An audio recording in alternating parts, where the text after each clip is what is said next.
Lalu bagaimana jika najis sudah merata? Ada najis tiba-tiba dipel.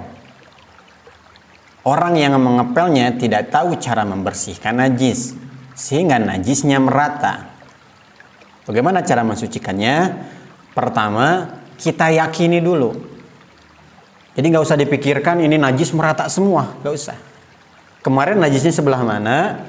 Kemudian kita yakini saja. Saya yakin najisnya menyebar hanya sekitaran najisnya saja, nggak sampai ke seluruh ruangan. Pertama.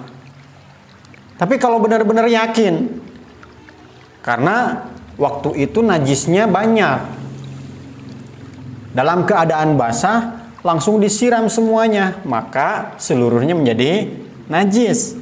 Bagaimana itu? Caranya cukup disiram sekali. Kenapa? Masih bau nggak itu? Enggak. Ada warnanya? Ada rasanya? Maka lantai itu walaupun najis, tapi najisnya hukmiyah. Karena sudah menjadi najis hukmiyah, cukup disiram sekali, maka sudah suci. Dan air bekasnya suci dan mensucikan. Kenapa? Karena belum terpisah dari lantainya. Bisa dibuka hukum air bekas mensucikan. Silakan dibuka, linknya ada di deskripsi. Tapi kalau ruangannya sangat besar, ini susah untuk dibersihkan. Kalau memang sudah susah dibersihkan, tidak bisa disucikan, ya berarti dimaafkan seluruhnya. Gak usah disucikan lagi. Itu hukumnya sudah ma'fu.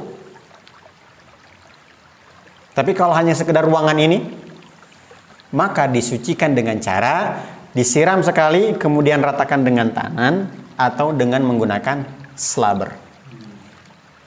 Dan ada orang yang merasa kesusahan dalam hal ini. Bagaimana cara mensucikannya? Padahal tinggal disiram, diratakan. Cuman meratakannya harus benar. Bagaimana prakteknya? Kemudian bagaimana jika najis sudah merata ke seluruh ruangan? Ini contohnya sebesar ini ya.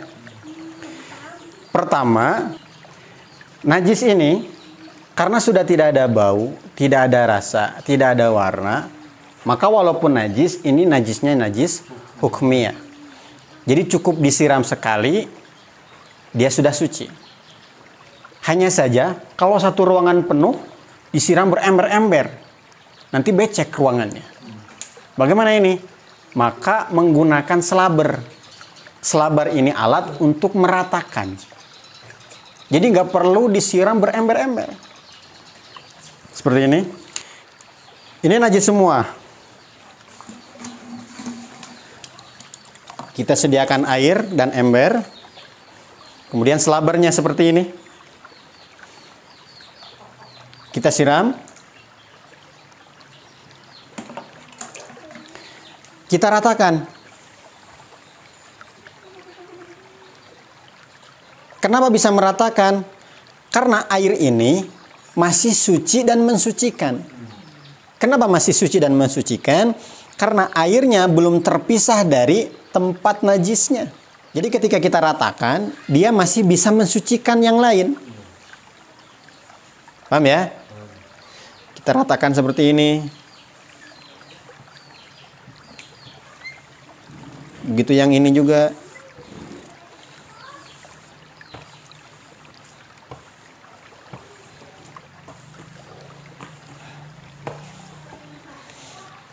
Kalau di tengah bagaimana? Tinggal seperti ini. Kita ratakan ke sana, ke sana.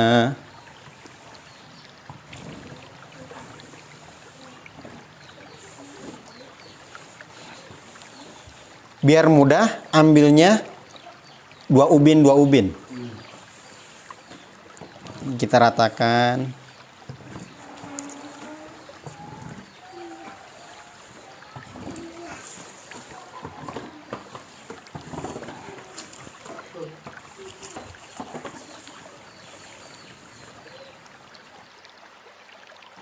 dengan menggunakan 2 gelas air saja, ini sudah membersihkan cukup banyak tempat. Apalagi menggunakan gayung.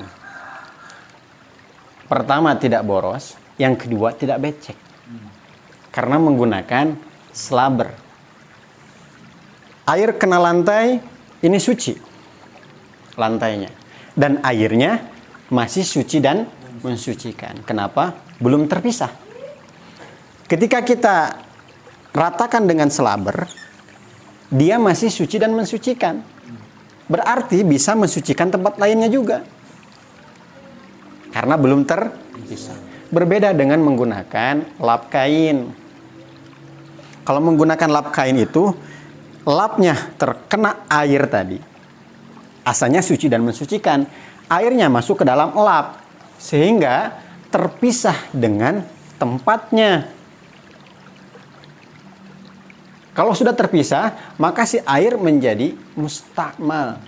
Sehingga ketika diratakan, ini tidak mensucikan tempat yang lain. Tapi kalau menggunakan slaber, ini masih bisa mensucikan tempat yang lainnya.